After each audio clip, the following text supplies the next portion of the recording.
Now your body got another type of antigen. This one will not perfectly fit or bind with that. Make sense? So what will happen? This one will be changed by the perfect one that will fit to that antigen and destroy it. Is it clear? So that variable part changes depending on the type of antigen it is going to get attached. Is it clear? So antigen antibody complex or attachment is essential. If antibody does not get attached to the antigen, it will not be able to destroy the antibody antigen. Like this is your this is a bacteria, okay? This is a bacteria, and these are the harmful sites of bacteria.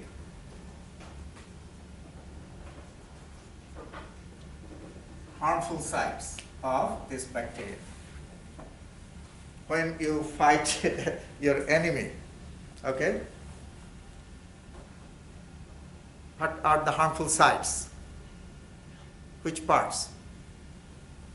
Hands and legs, right? Your enemy can punch you or kick you or bite you, sometimes it will bite, right? So those are harmful sites, right? If you can block those, your enemy will not be able to harm you. So antigen has harmful sites. Antibodies should do what? Block them. Okay? So antibody. This is an antibody.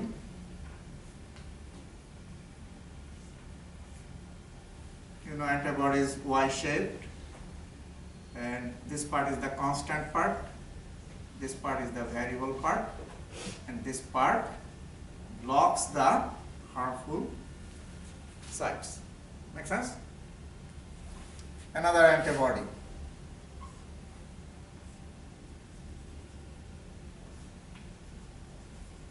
Covers or blocks the harmful site. So this antigen will not be able to work. Make sense? Will not be able to cause harm because antibodies, a number of antibodies got attached to that. Okay? So this whole thing, this is antigen, bacteria, and these are the antibodies, right? So this whole thing is called what? Antigen, antibody complex. Makes sense, right? It's not difficult. Antigen, antibody complex together. Without forming that complex, the antibodies will not be able to stop or inactivate the antigen. Okay? Okay, so now let's see.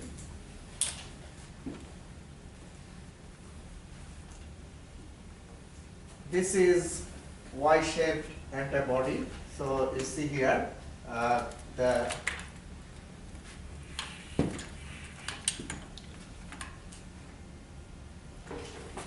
variable part, this part, you see different color, and this is constant part of this limb, this is variable part, and this is constant part. So you see it has heavy and light chains. This one is long, that's why this is called heavy chain, bigger one, and this one is smaller, light chain. Heavy chain, light chain, and all those four chains have constant and variable part. So like this is light chain, this is the variable part, this is the constant part. This is heavy chain, this is the variable part, this is the constant part. Okay? And you see the top left, antigen binding site. So variable part binds with the antigen. Okay? So that's how the antibody works. Now, immunoglobulin could be, or antibodies could be different types. These five are very common type. Immunoglobulin A, M, D, G, E. there are more, but these are 5 most common type of immunoglobulins or antibodies. Shortcut, we say IG. IgA, D, M, G, E. Okay?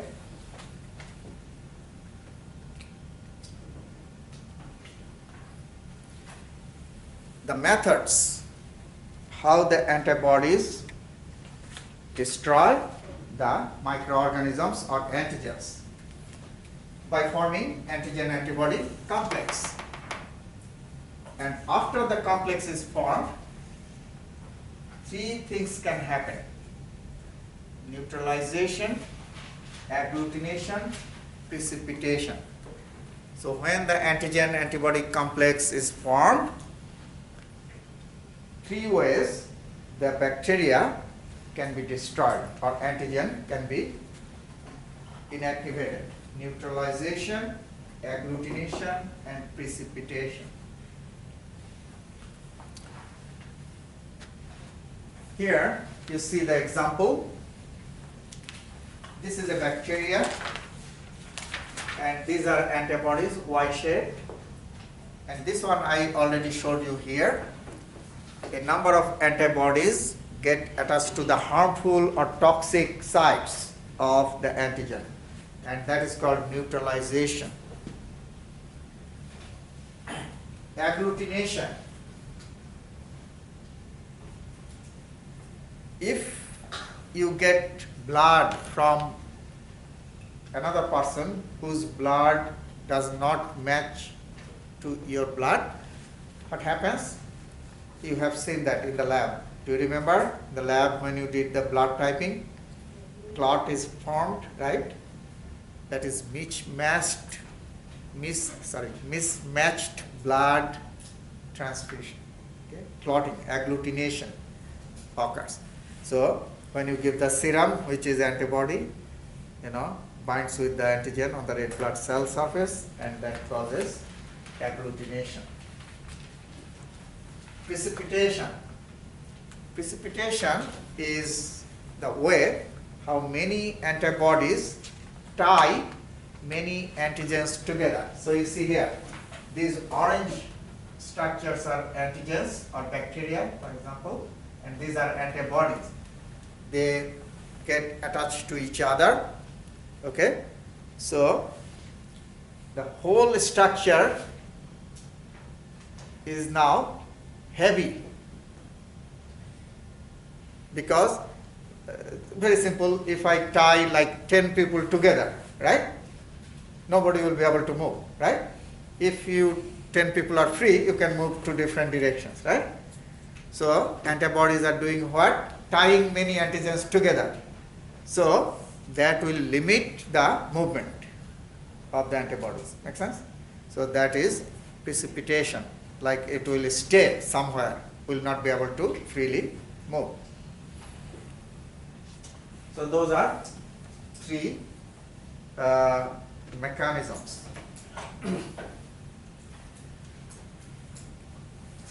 Okay. Now, complement. You remember I mentioned complement, second line of defense, interference, complement. This is an example how complement works. Complement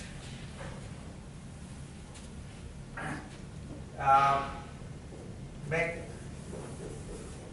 holes. Actually, there are ion channels in the cell membrane. You know that all cell membranes have ion channels, and the complements will activate the. This is an antigen antibody complex. You see, this is antigen antibody. So antigen antibody complex. This complex can do what? Activate the complement protein. So antigen antibody complex, this one, will activate the complement, and that complement, activated complement, will do what? Will work on the cell membrane of the bacteria. So the complex will activate the complement, and that complement will open the ion channels in the cell membrane of the bacteria. So when the ion channels will get opened in the cell membrane, fluid will easily get in. Fluid or water will get in, and this bacteria will get bigger and will rupture, will burst. Lysis.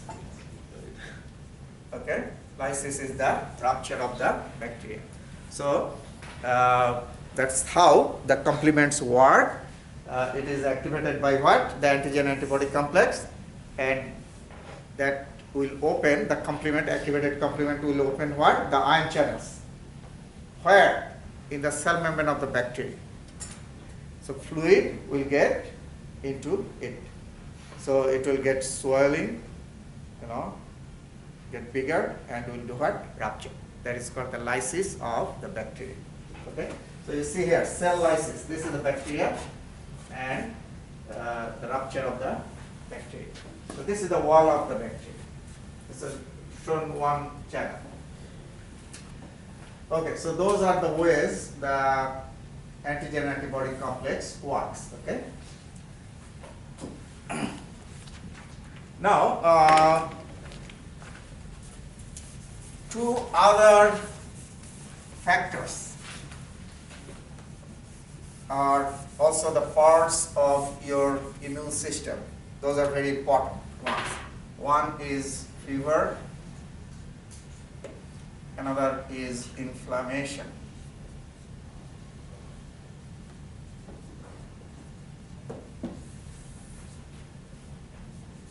Parts of immunity, very important parts. Okay. So these are good or bad? What do you think? Fever and inflammation, these are good or bad? Bad? These are good. Okay. These are good for your body. These help to fight against the microorganisms. This is your skin.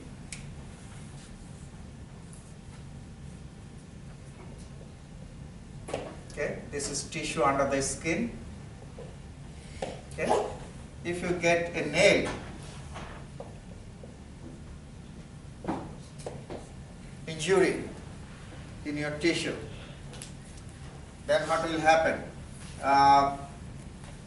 For example, this nail has a lot of bacteria. The old rusted nail penetrated through the skin, entered into your tissue. You have the cells in the tissue, you know that. These are the cells. And one type of cells, those are very important, called the mast cell in the tissue. So when the mast cell will get injured, the mast cell releases a very important chemical. Anybody? Starts with H. Histamine. Have you heard that? Histamine. So mast cell will release that important chemical called histamine. And histamine will do what? Will do vasodilation. So in the tissue, you have the blood vessels, capillaries. So the histamine will work on the blood vessel, wall of the blood vessel. Now let me draw the blood vessel here. This is the wall of the capillary. You have red blood cells. These are red blood cells in the blood, and white blood cells. These are white blood cells. And this is the capillary wall. Simply squamous. You know that. Do you remember? Capillary wall, simply squamous, very thin, right? So, histamine works on the capillary wall and does what? Vasodilation. Vaso what? Dilation. So, when the vasodilation will occur, the wall of the capillary will get expanded like this. Look at me. This is the wall of the capillary. When this is the wall of the capillary, okay? In the capillary wall, you have tiny holes, you know that. Exchange through the capillary wall occurs, right? You know that. So when the histamine works on it, that chemical will cause vasodilation. Got it? So these holes got what? Big. Make sense? So the white blood cells will now, you remember diapedesis? Comes out like, squeezes and comes out, will get out easily from the capillary and will destroy these microorganisms here. So white blood cells will get out easily to destroy the microorganisms here. So you see, inflammation that was caused by the release of histamine helped to destroy the microorganisms. Make sense? By making the holes bigger, so white blood cells, neutrophils particularly, will get out and will engulf the microorganisms. So enhances the immune response. Is it clear? Facilitates the immune. So more inflammation, more immune response in that area. Where you have more inflammation, that is actually more immune response of the tissue. Okay? So the healing will be faster. Fever also increase the mobilization of the white blood cells towards the site of inflammation by vasodilation. So very important.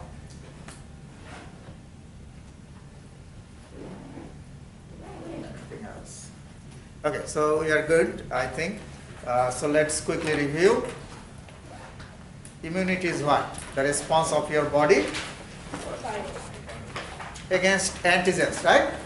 Now antigens could be, antigens can come from outside as well as can be produced in the body, right? Give me an example of antigen that is produced inside the body. Inside the body? Cancer cells. Oh, my. Cancer cells, right? Okay. Outside? Like baby who have milk or colors for that. Isn't that one of them? Antigens coming from outside. It's a small baby can tell. Any virus, bacteria, those are all antigens coming from outside. Yeah. Virus, bacteria, anything coming from outside. Okay. Looks like you are not getting. Okay. So good. Now immunity has two divisions, right? One we get, everybody gets by birth. That is called what? Innate, right? Example? Skin gives first line or second line of defense? First line. If skin fails, then the bacteria will enter into the tissue, right? And who will work there? Antimicrobial proteins, complements, right? Interleukins, remember that? As well as macrophages, the phagocytic cells in the tissue. Second line of defense, right? And third line of defense is given by T cells, B cells. T cell mediated, B cell mediated. Bottom line. Now, which cells produce antibodies? T cells or B cells? B cells. Most of the B cells produce antibodies by producing plasma cells. Okay? That's why B cell mediated immunity is also called humoral immunity, fluid. Clear? Now humoral immunity has two limbs, two branches, active and passive. Active and passive both could be what? Artificial and natural. Do you remember the examples I gave you? Okay. have not been to ask. Okay, so we should remember. Okay, so both active and passive could be artificial and natural. Vaccine, injecting antigen, right? Produces antibody in your body. That is active, right? But active what? Natural or artificial? Artificial. Very good. If a bacteria enters through your nose into your body, right? That is natural. Is it clear? Okay. What else? Antibodies, right? Antibodies are what type of globulin? Immunoglobulin, right? Protein. Shape is usually Y or T shape, right? So antibody has fixed and variable parts, right? Variable parts get attached to the antigen, right? Okay. And how many chains? 4 chains. 2 heavy, 2 light chains, right? 2 big chains, 2 smaller chains. And antigen-antibody complex is essential, right? To inactivate or destroy the antigens. Okay. And we talked about 4 different types of T cells, right? How they work. Cytotoxic T cells are also called what? Natural killer cells, right? And helper T cells work through, the cytokines that are released that activate both T and B cells. And suppressor T cells suppress the immune system, prevent the autoimmune disease. So, yeah, just if you go over before you forget, that is good. If you don't go over, you